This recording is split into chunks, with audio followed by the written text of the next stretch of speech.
안녕하십니까. 이주영 법무사입니다. 실종 선고는 주소지를 떠난 사람이 그 생사가 오랜 기간 알 수 없는 경우에 법원에 실종신고 신청을 해서 사망으로 간주하게 되는 제도입니다. 그런데 실종 선고를 한 이후에 실종자가 살아서 돌아오는 경우가 발생하기도 하는데요. 이번 시간에는 실종 선고 취소와 그로 인한 법률 행위의 효력에 관해서 알아보겠습니다.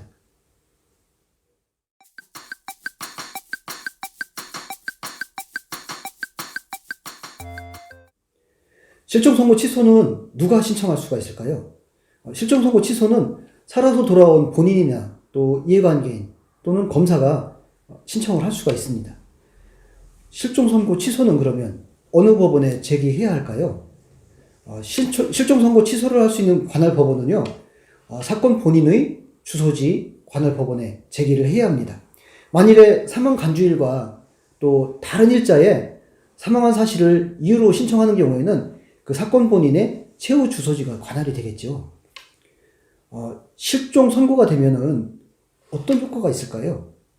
실종 선고가 되면요, 실종 기간이 만료한 때에 사건 본인을 사망한 것으로 간주하는 제도입니다. 간주한다는 것은 사망한 것으로 처리한다는 것이죠. 이렇게 사망하면 보통 재산과 관련해서는 사망했기 때문에 상속이 이루어지고 또 신분상으로는 잔존 배우자가 있는 경우에는 그 배우자는 혼인을 할 수가 있게 되는 것입니다. 실종 선고가 취소되는데 그러면 취소되는 사유로는 어떤 것이 있을까요? 실종 선고를 받은 사람이 실제로 사건 본인이 생존에 있는 경우가 있죠. 이럴 경우에는 실종 선고가 취소됩니다. 또 사망 간주일과 다른 날짜에 사망한 것이 드러난 경우에는 이것 또한 실종 선고 취소 사유가 됩니다. 이렇게 실종 선고가 취소되면 이렇게 실종 선고 취소 사유가 되면은 실종 선고를 취소해야 되겠죠. 취소가 되면 어떤 효력이 발생할까요?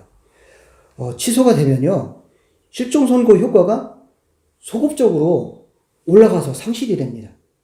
3년 전에 실종 선고가 만료돼서 실종 사망으로 간주됐다고 하면 그때로 소급해서 법률 효과가 무효가 되는 것이죠.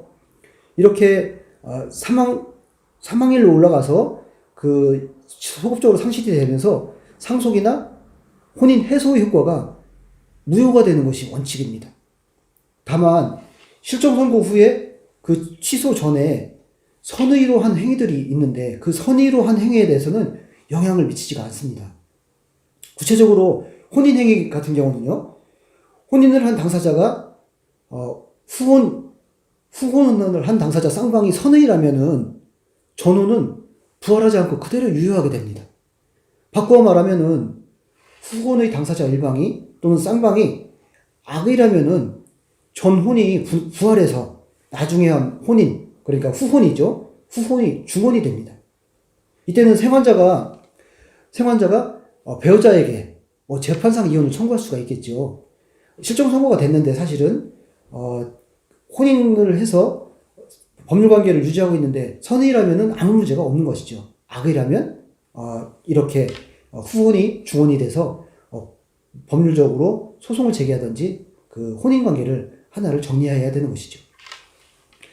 또 재산행위 같은 경우는 실종 선고가 취소되면 실종 선고를 직접 원인으로 해서 재산을 취득한 자가 선의인 경우에는 그 받은 이익이 현존하는 한도 내에서만 반환하면 됩니다. 그런데 악의인 경우에는 어떠냐? 그 받은 이익에서 이자를 붙여서 지급해야 되고요. 만약에 손해가 있으면 그 손해까지 배상을 해야 됩니다. 실종 선고는요, 주소를 떠난 사람이 오랜 기간 동안 생사불명인 상태가 이어지고 있는 상황에서 일정한 요건과 절차가 있다면 실종 기간이 만료한 때에 사망한 것으로 보는 제도입니다. 이 제도는 실종자가 장기간 동안 부재하면서 그 법률관계의 불안정한 법률관계를 확정하려는 것이 이 실종 선고 제도의 본래 취지입니다. 또한 실종자가 생존해 있던 사실, 또 실종기간 만료일자, 사망 간주일이죠. 이것과 다른 일자에 사망한 사실이 증명이 될 때는 실종 선고를 반드시 취소해야 됩니다. 실종 선고에 의한 사망 간주 효과가 발생하는데 이런 효과는 실종 선고의 취소에 의해서만 번복이 될 수가 있는 것이죠. 실종 선고 요건, 효력, 또 실종 선고 취소와 관련돼서 궁금한 사항은 이주영 법무사에게 문의하시면 상세히 상담해 드리겠습니다. 이상 실종 선고 취소와 그로 인한 법률 행위의 효력에 관해서 알아보았습니다. 감사합니다.